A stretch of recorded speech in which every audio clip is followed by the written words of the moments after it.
Assalamu alaikum YouTube görücüler, at sүйүүчүлөр. Kulun satууга чыкты. Быйылкы kulun, азыр kulun боюнча маалыматты беребиз. Kulundун түйү Бишкектен келген экен. Ушу тай боюнча маалымат берип койсоңуз, өзүңүз тайыңыз боюнча. Бишкектен келген kulun. Эми өзүбүз сатып алганбыз да. Азыр ушу 7 айдан өтүп калды. Пародасы кандай? Эми точно белгисизден парода. Билбейсиз бирок, Ооба. Бирок кыргызчылыкка дейин десең ага окшошпойт экен. Орловскийлерге да окшошуп кетет экен да бир жагынан, Бирок андык эмес экен да, кыскасы. Кичине бастырыңызчы бияка. Токтоп.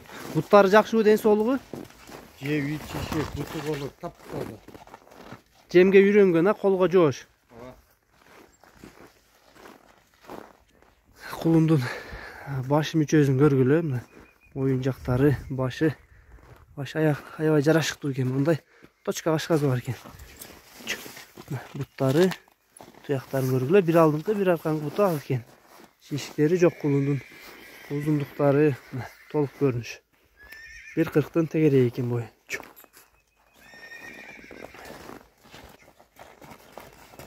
Жүрүшүн көргүлө, жоргозу жок. Етет бұл.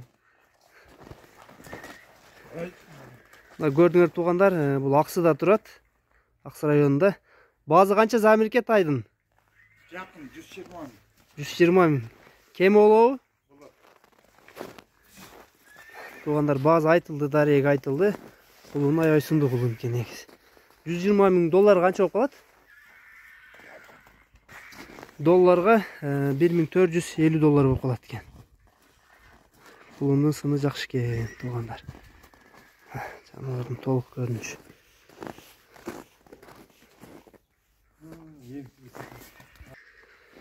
Туғандар сатуда ушу kulun болду. Видеону ушу менен жыйынтыктайбыз. Маалыматы берилип кетти, дарег айтылды, баазы айтылды.